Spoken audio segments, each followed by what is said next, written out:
Coming to you live from Lahore, the capital and largest city of the Pakistani province of Punjab. It is the second largest city in Pakistan and the 26th largest in the world, with a population of over 13 million. We are here today with ESL Open Cup. Is it this? Yeah, Asia division. We are here number 229. I'm of course your host Yaku of Nizaku, and with me today is la colono de tomate que financia a todas las botánicas. Light underscore VIP. How we doing, Light? Todas las botánicas, papi. ¿Qué tal? ¿Cómo estás? Welcome back, everyone. Welcome back to another ESL Open Cup Asia. It's great to be back, Yaku. Great to be returning. Whew. We're making a regular thing out of this every week. You're back. It's coming back. The streak. Let's go. Again, our bracket is stacked. Exclamation mark B in the chat. If you guys want to have a look at the bracket yourselves, but we have our first series ready for us. Indeed, we do. Kicking things off here with a bit of a cheeky ZVT here in the top left-hand corner of the map, swinging all the way.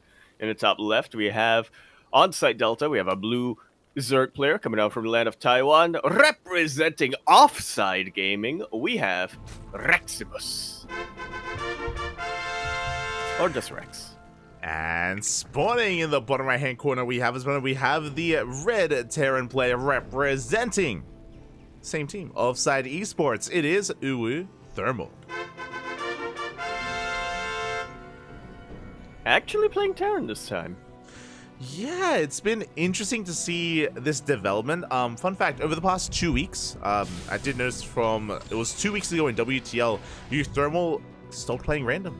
He stopped competing as random in WTL, and last night he was also competing in Sparkling Tuna Cup in STC, not playing random either. He's been playing Terran for the past couple weeks, and I'm still uncertain if this is like a full switch back to Terran or if he's just, dabbling in it. I still don't fully know, but he's been playing a lot of Terran. Yeah. It's been interesting to see, to say the least. And he still could be dedicated to... He could be back. Still dedicated to content creation, though, which I very much appreciate. Oh, yeah? But, it's definitely interesting to see here uThermal playing Terran once again. I have to imagine that a lot of that does come back to WTL and the fact that, Offside Esports is in a pretty good spot to make it to the playoffs, but they still need to win as much as they can in the upcoming weeks. So I have no doubt that uThermal is aware of that. He knows that Terran is his best race. He's been playing it for years and years and years, so might as well stick to it and, give his team a little bit of a better shot in those playoffs. 100%. I imagine if he wasn't competing in WTL, then maybe he'd just stick to random. But as you're saying, he wants to give himself and his team the best chance moving forward. So, yeah, I'm really excited to see how he does perform. On top of that, he did compete last night as well in WTL. He played against Oliveira in a TvT. And uThermal, he almost 2-0'd. It was crazy how well he was playing. Wild. That was very, very much so. There were multiple points where it really looked like he was kind of out-positioning Oliveira, which is almost unheard of nowadays. Kind of beating Oliveira at his own... Well, kind of beating Oliveira at his own game in game number 1. Almost doing that in game number 2, but Oliveira somehow managed to clutch that one out.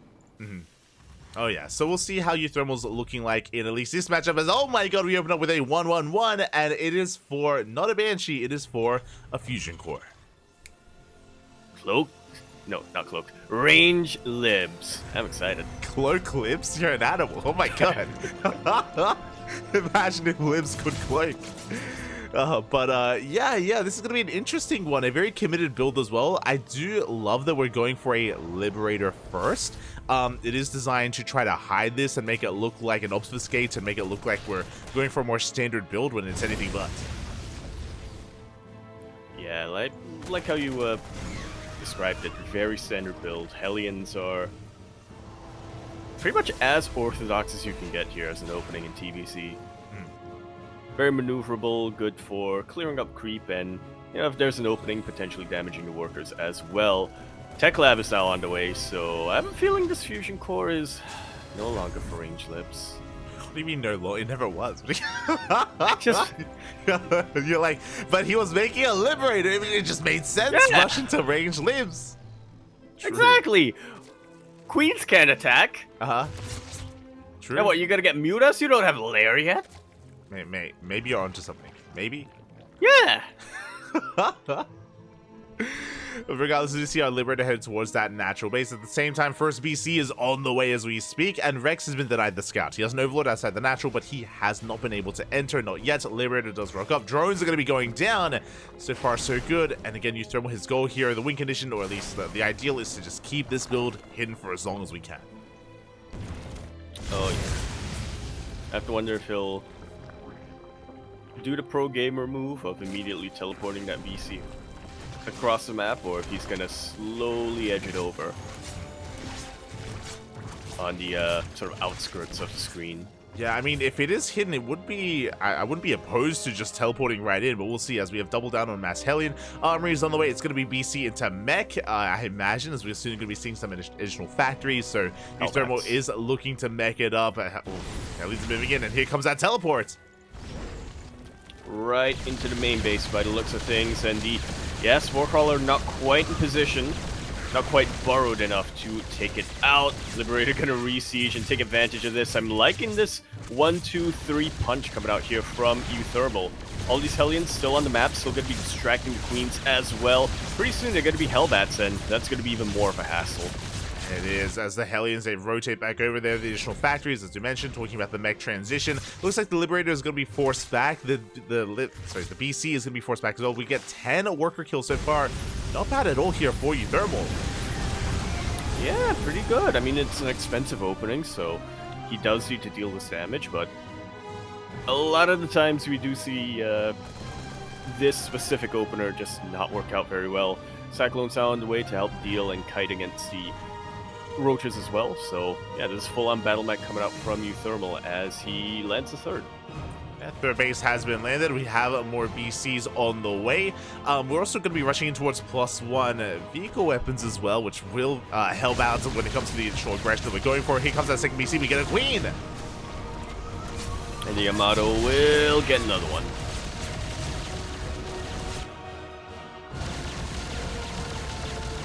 Liberator from earlier finally going down, but the BC still raining hell from above. Rex now going for a massive counterattack of all these roaches. He made them earlier. He's got to make use of them. But BC teleport came off cooldown. There are plenty of Cyclones here to flank and deal with the flank and kite against the roaches like so. Yeah, exactly. The BCs are going to be able to eventually clean this up. The Roaches are trying to at least shut down the Hellbats, and they will break through the Hellbats. They're getting themselves the Cyclones. Damage is being done. Can we get some SCV kills? This might barely be worth it here as we're getting even more worker kills. The Roaches are going to eventually go down, but not before they bring down everything at the third. Yeah, and arguably you want to get rid of the Roaches at this point. Knowing what you're up against, Spire's about to finish up here for Rex. Also about to have 3 BCs in the air here for uThermal. Yeah, we have 3 but BCs. the Roaches still going ham. Yeah, the Roaches, they get 23 SCVs at the third base. That's a pretty good amount of damage, but the BCs are still raining down here in the main. Oh my god, one of them barely escaped. No! It does go down. Finally, we get 1 BC kill. Here come the Corruptors. Rex is looking to stabilize, and Rex does now have that worker lead. Yeah, not only stabilize, but completely flip the script on uThermal right now. That counterattack was absolutely worth it coming out here from Rex. Able to take out 23 SCVs. That's over twice the amount of drones that uThermal was able to take out. And now, with that BC going down, with the Spire completing, Rex has the map control, and he's using it to double expand. It's a 4th and a 5th base about to finish up for him.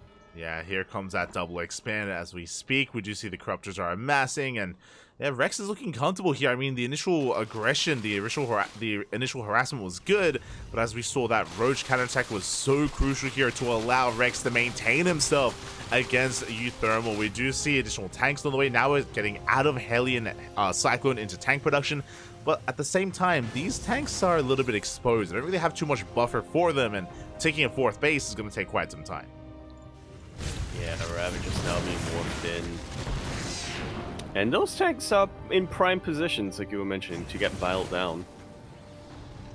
Yeah, so we'll see if Rex can take advantage of that. We'll see if Rex decides to slow things down instead and just contain his opponent. We have options. We don't really have to force the issue. We don't have to try to break this siege line. Rex for now is just taking up. We have the infestation on the way for the eventual hive tank.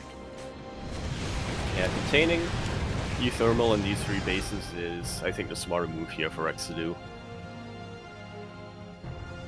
Like you said, it's a very tough siege line to break through. There's plenty of missile turrets being produced on the ground, and the tanks are a little bit spread out, but that's still a massive wall of tanks, so you don't want to be marching roaches into. Definitely. So for now, Rex is just calming things down, backing off. There's a hive now on the way. We're working on Neural. Okay, that's going to be an interesting upgrade that we can potentially utilize here as well for our Zerg player. And I imagine we're going to be working towards, I would imagine, Broodlord Infestor here with that hive. Yeah, well, it makes sense considering the Spire production. No missile turret at the back of the main base, so Rex is going to make full use of that and try to caustic spray down as many buildings as he can. Focusing on the armories for now, which is not only going to deny upgrades, but also going to deny a couple of units. Yeah, the Thor from popping out. Oh yeah, there we go. Both armies do go down. We do out of some of these corruptors, but that was well worth it. We deny the upgrades at the same time. Hellbat Runby gets cleaned up as well. We get 4 drone kills, and can we get a BC? Ooh, barely cannot. Just not. Yeah, once again, well worth it here for Rex. Sacrificing a handful of units to just completely cripple the tech progression here of uThermal. Yeah, again, we have to restart those armories from scratch. Meanwhile, Rex just engulfing the rest of the map, spreading his creep, taking more bases, maxing out. There's that greater spire that we spoke about, so we are working towards Broodlords. A second spire would be ideal just for double upgrades as well, and yeah, Rex is kind of looking quite comfortable here. Yeah, he's stable. He's not really been harassed for most of this map. This Hellion run-by will get a couple of drones, but at this stage of the game, Rex is up so many bases. He's got 2, 4, 6, 8 of them, compared to the 3 of uThermal. Oh yeah, that's Which, if you're wondering, is a great 8 is higher than 5. That's mad. It's higher than 3 as well. It's also higher than 6. I mean, Yaku just flexing his math skills on us a little bit there. Oh my god, but calm down. Anyway, uThermal does still have a very beefy army, and he's trying to catch a Rex right now just before his transition finishes up. There is a lot that he can do, but Rex still has a lot of production and a huge bank to work with to try to slow this down and buy himself enough time to get that Great Spire. Exactly. So here we go. We do collapse some of the army. Tanks going to be going down the vials. So not quite connecting, but we have plenty on the ground. Plenty of that Roach Ravager. The army is slowly breaking through, but again, Rex is remaxing. uThermal, this is all he has. Yeah, Rex is remaxing on much more efficient units. These Lings at this stage of the game can completely shut down tanks and Thors like this. It's just not enough Hellbats to buffer for them. Yeah, exactly. The buffer is gone. Here come the Lings. They collapse on top of those tanks. They're going to be going down one after the other. We're going to surround on those Thors, and we clean up the ground army. Do we have any Corruptors left over? We did morph most of them into Broodlords, actually, so the BCs are coming into support, but uThermal, he's running out of steam. He's running out of units. Yeah, this is kind of his last hurrah, his Hail Mary, if you will. Massive Ling run by just to make sure that if uThermal wasn't all in before, he is now. BC going to be helping out a lot, but unfortunately not quite able to deal with the Broodlords. And with that, Rex going to be taking game number 1. GG, well played, Rex. He will shut down the mech army. Again, so important that he was able to get into that counterattack and able to cripple the economy of uThermal the way that he did. And that meant that the opener of uThermal, even though it got a lot done, was not enough. Nowhere near. Yeah, not quite. It got a lot done, but yeah, it got a lot done, but Rex got even more done with the counterattack. True. Very true, and yeah, with that, Rex will take a lead in the series.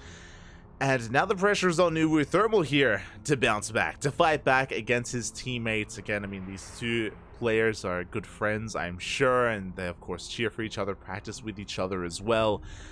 I'm curious if uThermal whips out some more mech here in the second game. I'm curious how he wants to approach this as we load into Alkione.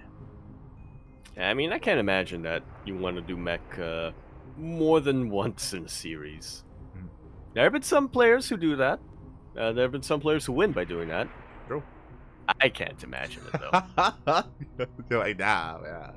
It's unnatural. True, true. Also, before we get ahead of ourselves, a big shout out to iStan83 in the chat, papi. Oh my god, for subscribing for 17 months. Thank you so much. Almost 3 years of support. And 3 years, wait, what? Over a year of support. Thank you so much. That is also bad. Well, if you didn't know, 17, yeah. It's higher than 1 year. It's true, true. I imagine being first when you can be 17th. Ah, true. Thank you, man. Thank you, iStan. Much appreciated, iStan. Quack! Quack. Quack! Yeah, it's 3. That's all I need. 3, okay. 3 is basically 17. It's basically 17, basically. And looks like our players are ready, and we are diving into game number 2. So I'm going to be on a much different map. No. That we are. I load into a cyclone. Excuse me? Oh, we are, yeah. So we have it now on Alkione. We're going to be continuing our series now. We're over here in the bottom left-hand corner map, spawning all the way in the bottom left, up 1-0 in this best of 3 series. We, of course, have our blue Zerg player coming out from the land of Taiwan. He is representing Offside Esports, Rex. And spawning in the top right-hand corner, we have the green Terran player from the land of the Netherlands representing Offside Esports. It is uThermal.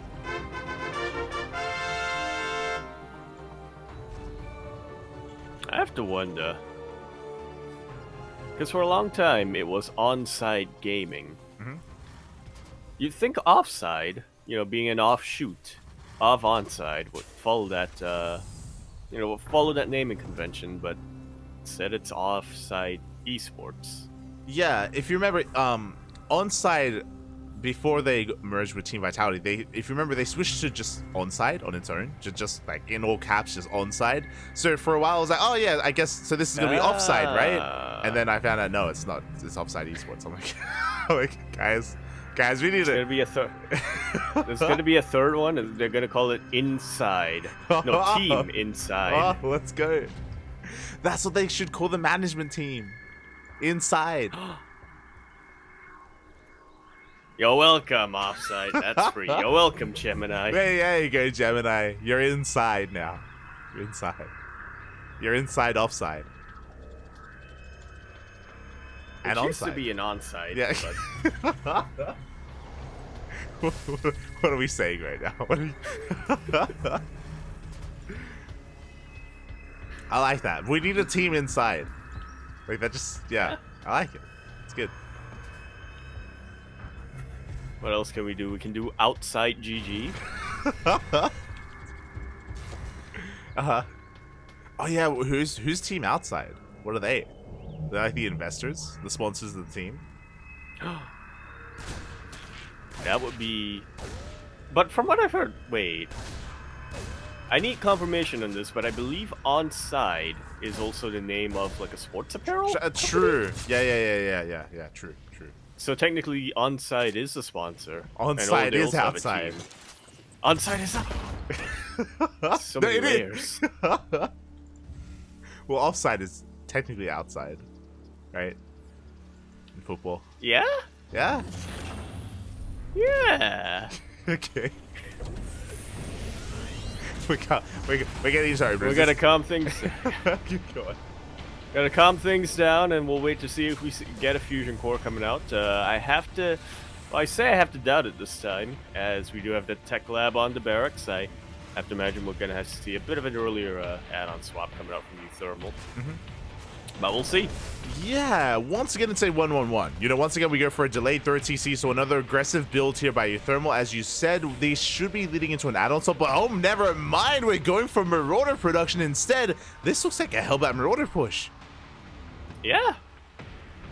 Very old school. One of the very first build guides that uThermal actually ever did was Hellbat Marauder in specifically TvZ. So we're getting this Viking to try to chase down the Overlords and try to, you know, mess it up. But pretty soon after that, we should be seeing a medevac to try to ferry these units across the map. And ideally, if the Zerg player has a wall that they're going to try to body block, also juggle the Marauder around.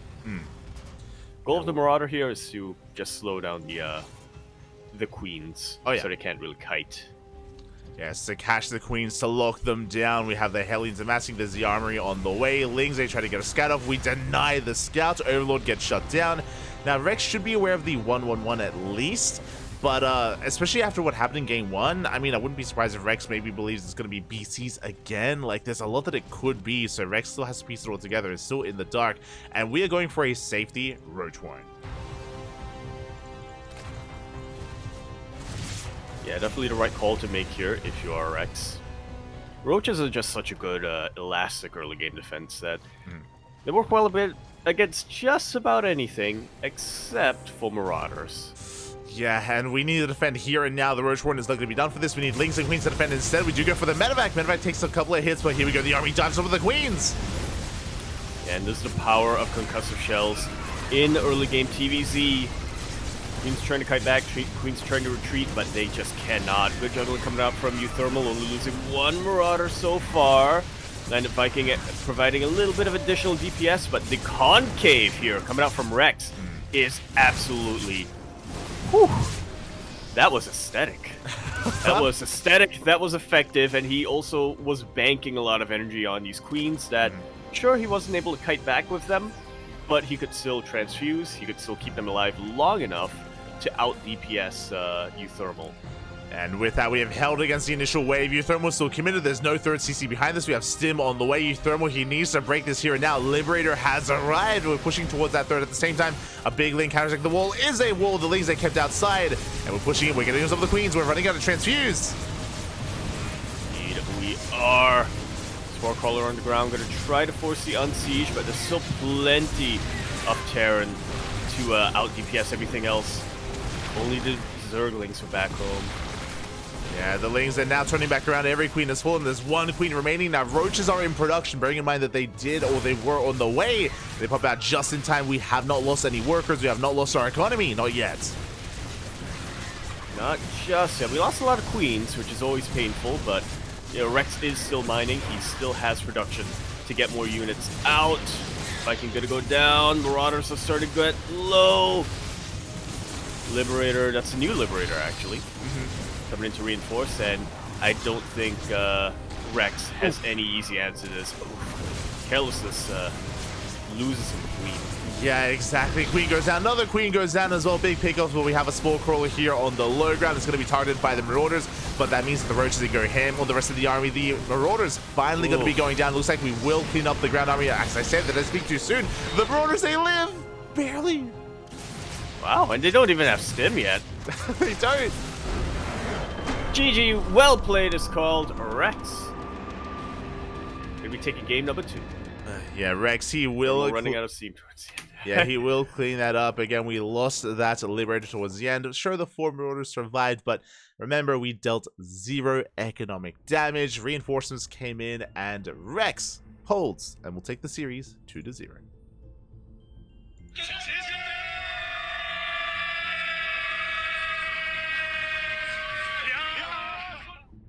I have to apologize for still wrapping my head around that one. I was befuddled a little bit by how quick the GG was called here from uThermal after losing that Liberator. I literally forgot where I kept my GG button on my phone.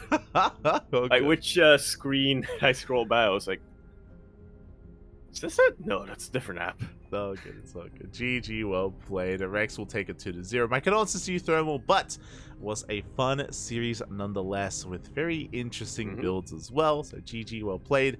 Rex make it into round 16. Indeed, he will. It could be the CvZ where he shall face Dark. I have to wonder if this series is going to go on the uThermal YouTube channel. 100%.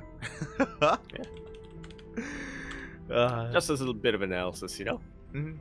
Yeah, I'm sure he will. But again, it looks like we do have quite a number of updates to go over. So let's actually have a look at that bracket and figure out where we are and where we're headed. Indeed. So